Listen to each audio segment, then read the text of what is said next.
Hi, this is Scott Garibay, and today we're going to talk about Dungeons and Dragons, and we're going to talk about shrinking violets, and we're going to talk about adventurers. So let's get into this. All right, so I am the tech lead at my church. That means that I am in charge of all the screens for our Sunday service, right? And that means we have 4 monitors. We have 2 monitors at the back bench where we run all our tech stuff. For just the computer side. By the way, I don't even deal with the audio side. Like that's its own team, right? So we deal with tech team used to be like click the slide for the pastor's sermon. Now we do recordings, we click the slides for the sermon, and we do all the slides for the songs, right? So these are really major big changes, right? And this job used to be pretty casual. Like we were just, this job was really quite casual. But now it's very high pressure, and the expectations of people in the seats are very high. And like if anything goes wrong, you could bet you got a head on a swivel, right? You have your head on a swivel, right? If anything goes wrong, everybody in the house, their head is on a swivel looking back and saying, hey, what happened? Why did the next slide not come up for the song or the sermon, right? So this job, I'm the tech lead. Now, I recently became an elder, and increasingly my tasks in the church are more and more elaborate and more extended and more, just more I have to do, right? So one of the things is my son, he also serves on the tech team, and he's been doing, and then so he covers half the Sundays, and then half the other Sundays are covered by one other person on our tech team who needs no direction from me. And actually, I'm the tech lead, but this person actually knows more about tech than I do, right? So they don't really need any direction. But my son, he covers 3 out of 5 Sundays, right? And I'm never in the booth anymore, right? And he rides me on this. Like, he's just like, you don't really do the job. I do the job. And I said, I would tell him, hey, listen, you're the Robin, I'm the Batman, right?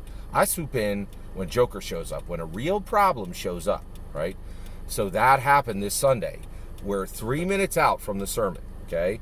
And all the monitors go black, right? And the computer's still running with one monitor up, and we don't know what the problem is, right? And my son comes over and he goes, something's wrong, right? And so I jump up, and he gets out of the seat, and I drop in the seat. And the first thing I do is I don't do any analysis of what's wrong. I shut the computer down, all the way down, just take it all the way down. Now that took some stones, right? Because the reality is we only got 3 minutes, and that's going to take 2 of them, right? And so I took it, I shut it, not a restart, shut down, wait 15 seconds, bring it back up, right? So I bring it back up, right? Now all the monitors are live, okay? They're all back on. We don't know, we never even figured out what the problem was, but now all the monitors are live, okay? So now all the monitors are live, right? But they're all configured wrong. So I go into Windows personal settings, and I reconfigure 4 monitors, 2 on the computer in front of me, 1 at the front that the entire congregation sees, and 1 at the back that the pastor uses, right?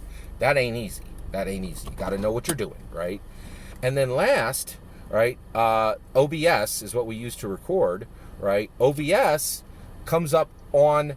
When I launch OBS, it comes up, everything looks great, but it comes up on the wrong monitor, and the entire congregation is looking at OBS, which they don't even know exists, and they ain't supposed to see this thing. And so I got to pull it down, and we gotta navigate a mouse to a monitor that the mouse ain't even ever supposed to be on, right? So I do that, right? And we start on time. I spent 2 minutes rebooting and 1 minute fixing 3 problems, okay? Now, my son could have done every single thing I did, right? But he could do it in 1 minute with the pressure of 150 people's heads turning around to look at him, right? Right now, he's a shrinking violet. I'm forging him like an iron sword, and he'll be there, right?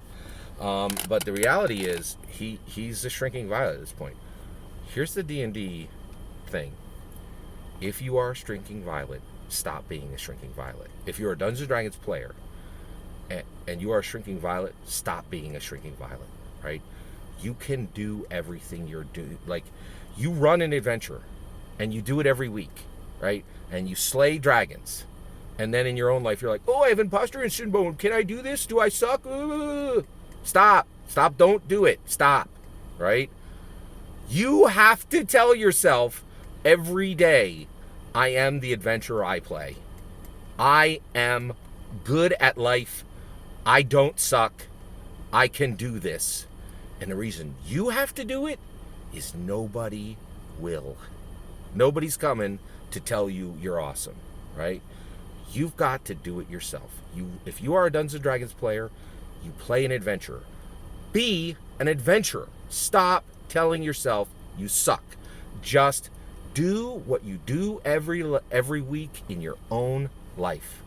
Just stop telling yourself you suck, right? And the only way I was able to do that is every day. Scott Garibay wakes up and goes, I'm about to rule this world. Let's go, right? Like, I am the guy. I am going to do this. It will all get done. And at the end of this day, I will rule every obstacle I oppose. The only thing that could stop this is God's will. Like, I'm still subject to God's will. But I tell myself every day, you're the dude. Get to adventuring. And you need to do the same thing every day. You can do what your adventurer does. You're already doing it in slow time in a simulation.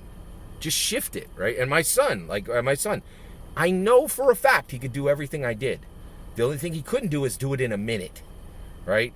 But he can do it if he tells himself he can do it, right? If he just releases his idea that he sucks and can't. And it's the same for you, right?